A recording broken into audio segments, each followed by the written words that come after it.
భద్రాద్రి కొత్తగూడెం జిల్లా పినపాక మండలం ఈ బయ్యారం క్రాస్ రోడ్లో ఎంఆర్పీఎస్ ఆవిర్భావ దినోత్సవ వేడుకలు సంస్థ వ్యవస్థాపక అధ్యక్షులు పద్మశ్రీ మందాకృష్ణ మాదిగ జన్మదిన వేడుకలను ఘనంగా నిర్వహించారు. ఈ సందర్భంగా ఎంఆర్పీఎస్ జిల్లా నాయకులు వల్లపోగు వెంకటేశ్వర్లు మాదిగ మాట్లాడారు. ఇప్పుడు ఆయన మాటల్లో విందాం. సాధించడం కూడా జరిగింది.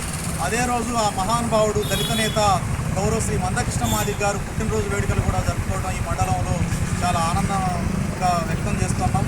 రాబోయే రోజుల్లో ఎంఆర్పీఎస్ ఇంకా ముందుకి అనేకమైనటువంటి కార్యక్రమాలు కృష్ణ మాదిగ గారి సారథ్యంలో చేయబోతున్నాం అటువంటి మరి తెలియజేస్తూ సంతోషిస్తూ మందకృష్ణ మాదిగ గారికి పుట్టినరోజు శుభాకాంక్షలు తెలుపుకుంటూ మరి అదే రోజున ఎంఆర్పీఎస్ ఆవిర్భావ దినోత్సవ శుభాకాంక్షలు కూడా తెలియజేసుకుంటూ మరి మా జిల్లాలో అనేకమైన కార్యక్రమాలు చేస్తున్నటువంటి ఎంఆర్పీఎస్ జిల్లా సీనియర్ నాయకులు గోయల వెంకటేశ్వర మాదిగ, గతంలో నా బ్యాక్ బోన్గా ఉండి నన్ను ముందుకు నడిపిస్తున్నటువంటి మా అన్నగారు, నన్ను ఎంతో ప్రోత్సహిస్తున్నటువంటి సోంపల్లి తిరుపతి మాదిగ గారు, మరి ఇక్కడికి వచ్చినటువంటి అన్ని వర్గాల వారికి కూడా హృదయపూర్వక సామాజిక ఉద్యమ నమస్కారాలు తెలియజేస్తున్నారు.